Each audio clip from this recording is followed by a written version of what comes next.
രാഹുൽ ഈശ്വർ അതേ വിശ്വാസത്തിൽ വിശ്വസിക്കുന്ന ആളാണ്, അതേ വിശ്വാസത്തെ അഭിമാനം മുറുകെ പിടിക്കുന്ന ആളാണ്.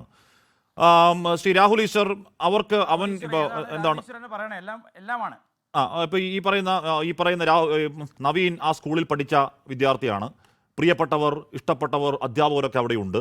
എന്തുകൊണ്ട് ഒരു ഒരു ഒരു ക്രൈസ്തവ ഭക്തിഗാനം അവിടെ പാടുന്നു എന്ന് നവീൻ ആ വേദിയിൽ പറയുന്നുണ്ട്. പാടട്ടെ എന്ന് ചോദിക്കുന്നുണ്ട്. വലിയ സന്തോഷത്തോടെ ഹൃദയവികാരത്തോടെ പാടൂ എന്ന് അവിടെ കൂടിയിരിക്കുന്നവർ പറയുന്നുണ്ട്. പാട്ട് പാടുന്നുണ്ട്. ക്ഷേത്ര കമ്മിറ്റിക്ക് പ്രശ്നമില്ല, ആർക്കും പ്രശ്നമില്ല. അവരാണോ പാൻഡിമോണിയം ഉണ്ടാക്കുന്നത്? അതിനെ ഈ പറയുന്ന എന്താണ് പായസത്തിൽ ഈ ചിക്കൻ ചേരുവ ചേർക്കുന്നതെന്നും അല്ലെങ്കിൽ നന്ദ കുന്തിരിക്കം ഭജൻസ് എന്നും അധിക്ഷേപിക്കുന്നവരാണോ പാൻഡിമോണിയം ഉണ്ടാക്കുന്നത്? രാഹുൽ, ഹാഷ്മി, 3 കാര്യങ്ങൾ. ഇത് ഹാഷ്മിക്ക് ഫോട്ടോ കാണാൻ കഴിയുമോ എന്നറിയില്ല. പക്ഷേ ഹാഷ്മി കാണേണ്ടത് ഇത് ബേലൂർ മഠത്തിൽ നിന്നുള്ള ഫോട്ടോ ആണ്. ഇന്ത്യ കണ്ട ഏറ്റവും വലിയ ഹിന്ദു സന്യാസിയായ സ്വാമി വിവേകാനന്ദന്റെ ആശ്രമമാണ് ബേലൂർ മഠം. ആ ബേലൂർ മഠത്തിലാണ് ഇന്ത്യ കാണുന്ന ഏറ്റവും മികച്ച ക്രിസ്മസ് ഈവ് സെലിബ്രേഷൻ നടക്കുന്നത്. അതായത് ഹിന്ദു സന്യാസിമാർ അമ്മ കന്യാമറിയത്തിന്റെ യേശുക്രിസ്തുവിന്റെ ചിത്രങ്ങൾ ആശ്രമത്തിനുള്ളിൽ കൊണ്ടുപോയി അതിനു ചുറ്റും ആരതി ഒഴിയുന്ന മനോഹരമായ ചിത്രങ്ങൾ നമുക്ക് ബേലൂർ മഠത്തിൽ കാണാം. ഇന്ത്യയുടെ 5000 വർഷത്തിലെ ഏറ്റവും പ്രധാനപ്പെട്ട ഹിന്ദു സന്യാസിമാരിൽ ഒരാളാണ് സ്വാമി വിവേകാനന്ദൻ. അദ്ദേഹത്തിന്റെ ആശ്രമത്തിലാണ്, അദ്ദേഹത്തിന്റെ ഹിന്ദു ആശ്രമത്തിലാണ് ഏറ്റവും മികച്ച രീതിയിൽ ക്രിസ്മസ് ഈവ് സെലിബ്രേഷൻസ് ആഘോഷിക്കുന്നത്. ഇതാണ് നമ്മുടെ പാരമ്പര്യം. കോടിക്കണക്കിന് ഭക്തർ സ്വാമി അയ്യപ്പനെ തേടി ശബരിമലയിലേക്ക് വരുമ്പോൾ ഇന്ത്യൻ പ്രസിഡന്റായ ദ്രൗപദി മുർമു ശബരിമലയിലേക്ക് വരുമ്പോൾ അയ്യപ്പൻ പറഞ്ഞതുപോലെ തന്റെ മുസ്ലിം സുഹൃത്തായ വാവരുടെ നടയിൽ ദ്രൗപദി മുർമു വന്നപ്പോഴും വാവർ നടയിൽ ചെന്ന് അവിടുത്തെ അയ്യപ്പന്റെ സുഹൃത്തായ വാവറിന്റെ പിന്തലമുറക്കാരനായ മുസൽമാനെ വണങ്ങി അദ്ദേഹത്തിന്റെ തലയിൽ നിന്ന് അനുഗ്രഹം മേടിച്ചുകൊണ്ടാണ് സ്വാമി അയ്യപ്പനെ കാണാൻ വന്നത്.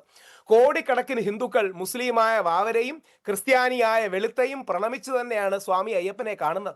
ഈ നാടിന്റെ മഹത്വവും ഐക്യവും ബഹുസ്വരതയും അതാണ് ഇന്ത്യയെ വിശ്വഗുരുവാക്കുന്നത്. ഗാന്ധിജിയെ കുറിച്ച് പറയുകയുണ്ടായി, ലോകം കണ്ട ഏറ്റവും വലിയ മതസൗഹാർദ്ദവാദിയും അത് പ്രായോഗിക തലത്തിൽ എത്തിച്ച വ്യക്തിയുമായിരുന്നു ഗാന്ധിജി. തന്റെ പ്രസംഗങ്ങളിൽ പരിശുദ്ധ ഖുറാൻ കോട്ട് ചെയ്തുകൊണ്ട് അല്ലെങ്കിൽ ഖുറാൻ സൂക്തങ്ങൾ വായിച്ചുകൊണ്ട് പരിശുദ്ധ ബൈബിൾ വായിച്ചുകൊണ്ട് തന്നെയാണ് മഹാത്മാഗാന്ധി പല പരിപാടികളും തുടങ്ങിയിരുന്നത്, അല്ലെങ്കിൽ പല പ്രോഗ്രാംസും തുടങ്ങിയിരുന്നത്. ഗാന്ധിജിയെ കുറിച്ച് പറയുന്നത് കഴിഞ്ഞ നൂറ്റാണ്ടിലെ, അതായത് മാർട്ടിൻ ലൂതർ കിങ് എന്ന കറുത്തവന്റെ വിപ്ലവകാരി കറുത്തവരെ വിമോചിച്ച മാർട്ടിൻ ലൂതർ കിങ് പറയുന്നത് കഴിഞ്ഞ നൂറ്റാണ്ടിലെ ഏറ്റവും വലിയ ക്രിസ്തുമാർഗി ഒരു ക്രിസ്ത്യാനി ആയിരുന്നില്ല, മറ്റൊരു സമുദായത്തിൽ നിന്നാണ് വന്നതെന്നാണ് മഹാത്മാഗാന്ധിയെ കുറിച്ച് പറയുന്നത്. ഹാഷ്മിയുടെ പരിപാടിയിൽ തന്നെ ഞാൻ മുമ്പ് കോട്ട് ചെയ്തിട്ടുള്ളതുപോലെ MJ അക്ബർ, നമ്മുടെ നരേന്ദ്രമോദിജിയുടെ അടുത്ത സുഹൃത്തും അദ്ദേഹത്തിന്റെ മന്ത്രിയുമായിരുന്ന, പെഹൽഗാം ഓപ്പറേഷൻ ഇപ്പോൾ 1 വർഷം കഴിഞ്ഞേ ഉള്ളൂ, പെഹൽഗാമിന് ശേഷം ഇന്ത്യ ലോകത്തോട് നമ്മുടെ നിലപാട് പറയാൻ ശശി തരൂറിനോടൊപ്പം വിട്ടതൊക്കെ ശ്രീ MJ അക്ബറിനെയാണ്. അദ്ദേഹം പറയുന്നത് കഴിഞ്ഞ നൂറ്റാണ്ടിലെ ഏറ്റവും വലിയ ജിഹാദി ധർമ്മയുദ്ധക്കാരൻ മഹാത്മാഗാന്ധി ഇന്ത്യയുടെ രാഷ്ട്രപിതാവായിരുന്നു എന്നാണ്. ഈ മതസമന്വയത്തിന്റെ സമവായത്തിന്റെ പാതയാണ് ഹിന്ദു ഭൂരിപക്ഷ രാജ്യമായ ഇന്ത്യയെ വിശ്വഗുരുവാക്കുന്നത്. ഞാനൊരു ഹിന്ദു ആക്ടിവിസ്റ്റാണ്, പല ഹിന്ദു കോസുകൾക്ക് വേണ്ടി ജയിലിൽ കിടന്നിട്ടുള്ള വ്യക്തിയാണ്. ഞങ്ങൾക്ക് ശബരിമല പ്രക്ഷോഭ കാലത്തും ഏറ്റവും കൂടുതൽ പിന്തുണ ലഭിച്ചത് നമ്മുടെ മുസ്ലിം ക്രിസ്ത്യൻ സഹോദര സമുദായങ്ങളിൽ നിന്നാണ്. ഒന്ന് ആലോചിച്ച് നോക്കുക, നമ്മുടെ നാടിന്റെ ഏറ്റവും വലിയ മഹത്വമല്ലേ അത്?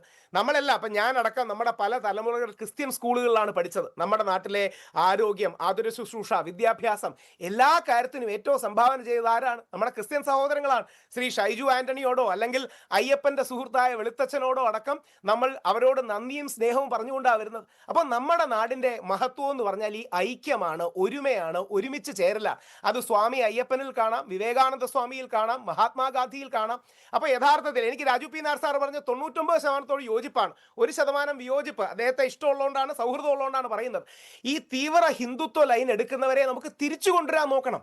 ഗാന്ധിജിയുടെ പാതയിലേക്കോ വിവേകാനന്ദ സ്വാമിയുടെ പാതയിലേക്കോ അതെങ്ങനെയാണ് തിരിച്ചു കൊണ്ടുവരാൻ പറ്റുക? ഒരു പാട്ട് കേൾക്കുമ്പോഴേക്കും കുരുപൊട്ടുകയും ഈ പറയുന്ന പാൽപ്പായസത്തിലെ ഇറച്ചിക്കറിയുടെ കാര്യം ഓർമ്മ വരുന്നവരെ എങ്ങനെയാണ് തിരിച്ചു കൊണ്ടുവരിക?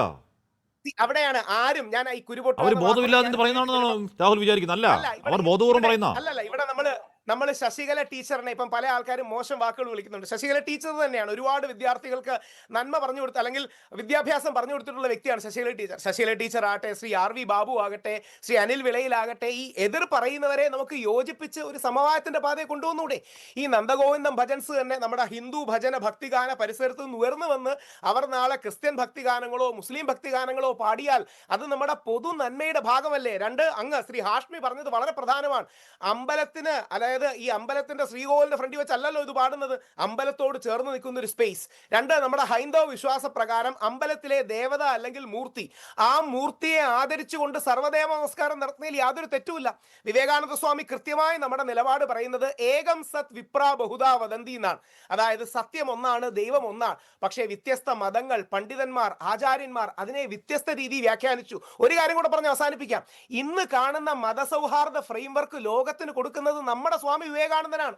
1893 ലോക മതമഹാസമ്മേളനത്തിൽ പല മതങ്ങളിൽപ്പെട്ട ആൾക്കാർ വന്ന് ഞങ്ങൾ മാത്രമാണ് ശരിയെന്നും ബാക്കിയുള്ളവർ ഞങ്ങളെ സ്വീകരിക്കണമെന്നും പറഞ്ഞപ്പോൾ അങ്ങനെയല്ല, വ്യത്യസ്ത നദികൾ സാഗരത്തിലേക്ക് എത്തിച്ചേരുന്നത് പോലെ നമ്മൾ എല്ലാം ദൈവത്തിലേക്കാണ് എത്തിച്ചേരുന്നതെന്ന് പറഞ്ഞ് അമേരിക്കയിലെയും ഷിക്കാഗോയിലെയും യൂറോപ്പിലെയും അടക്കം പാശ്ചാത്യ ലോകത്തെ ആൾക്കാർക്ക് ഇന്ന് കാണുന്ന സഹിഷ്ണുതയും സാഹോദര്യവും പകർന്നു കൊടുത്തത് ഒരു ഹിന്ദു സന്യാസിയായ ഇന്ത്യക്കാരനാണ് എന്ന് തിരിച്ചറിയണം. അപ്പൊ നമുക്ക് നഷ്ടപ്പെട്ടുകൊണ്ടിരിക്കുകയാണ്. അതായത് കഴിഞ്ഞ നൂറ്റാണ്ടിൽ ഇത് ലോകത്തെ പഠിപ്പിച്ച വിവേകാനന്ദനും ഗാന്ധിജിയും ആണെങ്കിൽ ഈ നൂറ്റാണ്ടിൽ നമുക്കത് നഷ്ടപ്പെട്ടുകൊണ്ടിരിക്കുകയാണ്. അതുകൊണ്ട് പൂർണ്ണമായ ഐക്യദാർഢ്യം, ഒരു ഹിന്ദു വിശ്വാസി എന്ന നിലയിൽ, ഹിന്ദു ആക്ടിവിസ്റ്റ് നിലയിൽ നന്ദഗോവിന്ദം ഭജൻസിന് പൂർണ്ണ ഐക്യദാർഢ്യം, ആ അമ്പല കമ്മിറ്റിക്കും പൂർണ്ണ ഐക്യദാർഢ്യം. അതിശക്തമായ ഒരു നിലപാട് മുമ്പോട്ട് വെച്ചു. ഈ നാട് ഞങ്ങൾ ഇങ്ങനെയൊക്കെയാണ്, ഈ ഏകതയാണ് ഞങ്ങളുടെ ശ്വാസം, അതിനെ ഇല്ലാതാക്കാൻ വരരുത് എന്ന് കർശനമായ ഭാഷയിൽ തന്നെ, എന്ന മര്യാദയുള്ള മാന്യമായ ഭാഷയിൽ തന്നെ പറയുകയും ചെയ്തു. അതൊക്കെ അതിൽ വലിയ മറുപടി ഉണ്ടോ?